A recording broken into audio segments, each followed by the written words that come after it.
মানিক শাহ জিন্দাবাদ। মাতরম মাতরম মাতরম মাতরম ভারত মাতা কি জয়। ভারত মাতা কি জয়। মাতরম মাতরম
এপ্রিল মাসে দিন বিপ্লবকে ভোট দেন, তারে তারে দলে দিন, তারে তারে দলে দিন।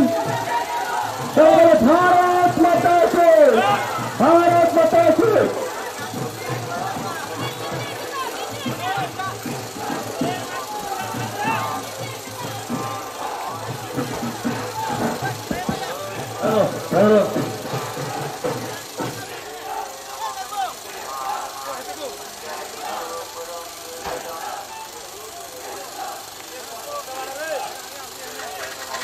বন্ধুরা, আমি সমস্ত ভারতীয় জনতা পার্টির নেতাদেরকে শুভেচ্ছা জানাই এবং এই সোনাপুর অঞ্চলের সমস্ত নাগরিকবৃন্দকেও আমি সাধুবাদ এবং শুভেচ্ছা জানাই। আগামী 19শে এপ্রিল এই পশ্চিম কেন্দ্রের লোকসভা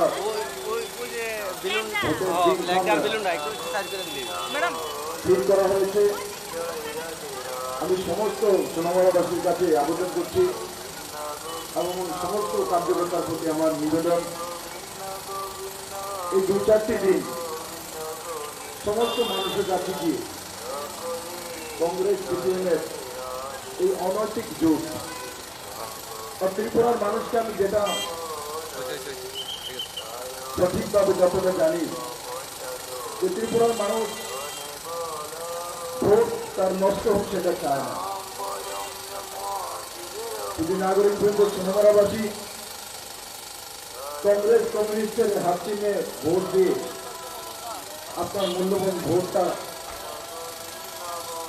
যে ভোটের দ্বারা একটা প্রধানমন্ত্রী নির্ণয় হতে পারে সেই ভোটখানা কংগ্রেস সিপিএমের অনৈতিক জোট, যে জোট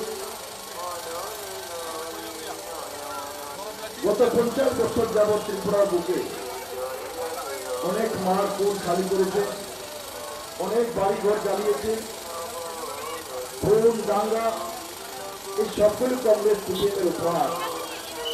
আমি এখানে প্রার্থী, সোনামুড়াবাসীরা আমাকে মুখ্যমন্ত্রী হিসেবে 4 বছর 2 মাস দেখেছেন। আমি আশা করি আপনাদের নির্ণয় করার ক্ষমতা আছে।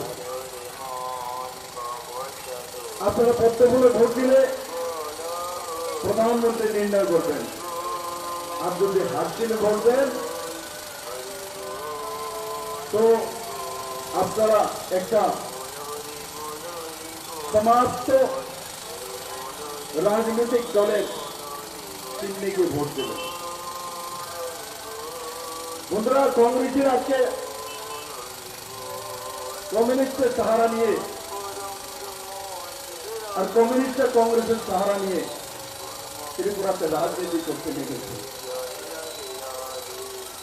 হাসির খোরাক তৈরি করেছে, সঙ্গে সঙ্গে দুঃখেরও বিষয়। এরা যদি একে অপরের বিরুদ্ধে এই ধরনের রাজনীতি না করত তাহলে হয়তো বা ত্রিপুরাতে লাখো মানুষের লোকসান হতো।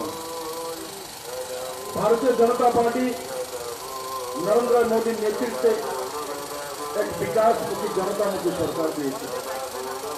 আমি আশা করি সমস্ত সোনামুড়াবাসী নরেন্দ্র মোদীকে প্রধানমন্ত্রী বানানোর জন্য একযোগে এক মানসিকতা প্রত্যেকের জন্য ভোট দিয়ে নরেন্দ্র মোদীকে তৃতীয়বারের মতো প্রধানমন্ত্রী বানানোর সংকল্প নেবেন। আমি আবারও সমস্ত ভারতীয় জনতা পার্টির কার্যকর্তাদেরকে বলবো, তোরা আর কিছুদিন কষ্ট করে মানুষের বাড়ি বাড়ি যান। জাতি জনজাতি মিলনস্থল সোনামুড়া, আর এখানে উন্নয়নের জন্য, ত্রিপুরার উন্নয়নের জন্য, যুবকদের রোজগারের জন্য, মহিলার সশক্তিকরণের জন্য নরেন্দ্র মোদীর বিকল্প নেই। বন্ধুরা, আমি আবারও করে নিবেদন করবো সোনামুড়াবাসী, সিপিএম কংগ্রেসের প্রলোভনে পা দিয়ে আপনার মূল্যবান ভোটটা নষ্ট করবেন না। তাহলে এদেরকে ভোট দেওয়া মানে আপনার মূল্যবান ভোটটাকে আপনার মূল্যবান যে ভোট আছে সেই ভোটটা সঠিক নির্ণয় যদি করতে চান তাহলে প্রধানমন্ত্রী করুন, অন্যথায় হাত চিহ্নে ভোট দিয়ে কি লাভ হবে? আপনারা জানেন যে 4 জন কি রেজাল্ট আসতে চলছে, 4 জন কি হতে চলছে। আর এই কংগ্রেস সিপিএম একাত্তর হয়েছে সুনামরা মানুষের উন্নয়নের জন্য, মহিলার উন্নয়নের জন্য, যুবদের উন্নয়নের জন্য, রাস্তাঘাট তৈরি করার জন্য। কিসের জন্য একাত্তর হয়েছে? কি কারণে একাত্তর হয়েছে? যে প্রার্থী এখন হয়েছে এখানে কংগ্রেসের কমিউনিস্টের, সে তো কিছুদিন আগে বিজেপিতে ছিল, 2018 বিজেপির প্রার্থী ছিল, বিজেপি থেকে এমএলএ হয়েছে। বিজেপি ছেড়ে তৃণমূল ছেড়ে আবার কংগ্রেস। ইলেকশন আগে পর্যন্ত কোন পার্টিতে তাদের কোনো ঠিকানা নেই। এখন তো কমিউনিস্টের সঙ্গে আছে। ওই দিন দেখেছি আমি বিলুনিয়াতে মানিকবাবু একটা জনসভাতে বলছে এখনো দরকার আমাদের হাত চিহ্নিতে ভোট দিতে হবে, বিপ্লবদের বললেই হবে কিনা। আমাদের অস্তিত্ব রক্ষার জন্য, ত্রিপুরার মানুষের অস্তিত্ব রক্ষার জন্য ওনাদেরকে ভোট দিতে হবে। কিন্তু আমি বলবো ত্রিপুরার মানুষ এদেরকে দেখে নাও, এরা ত্রিপুরার মানুষের অস্তিত্ব নয়, নিজেদের রাজনৈতিক অস্তিত্ব। আর ওই মিটিংয়ে উনি আবার বলছেন এটা তো সাময়িক, আমাদের সঙ্গে কংগ্রেসের বিরোধ থাকবেই। আরে কি বলতে চাইছেন মানুষ বাবু? 4 বারের মুখ্যমন্ত্রী এক জায়গা বলছেন যে ত্রিপুরার মানুষকে বাঁচানোর জন্য প্রয়োজন রাত্রিতে বলতে, আবার একই জায়গায় বলছেন একই মিটিংয়ে যে না এটা তো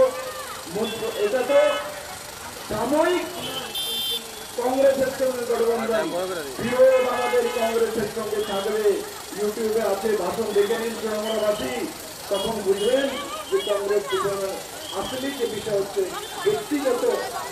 ব্যক্তিগত লাভের কারণে এরা এই যোগটা করেছে। এই বিষয়ে সেই জবাব সুনামরা মানুষ ও ভারতীয় জনতা পার্টির কার্যকর্তা নিশ্চিত দেবে। আমি আশা করি আপনারা সেই বিষয় সমস্ত মানুষকে নিয়ে আসবেন। भारत माता की, भारत माता की, नरेंद्र भाई मोदी की, धन्यवाद।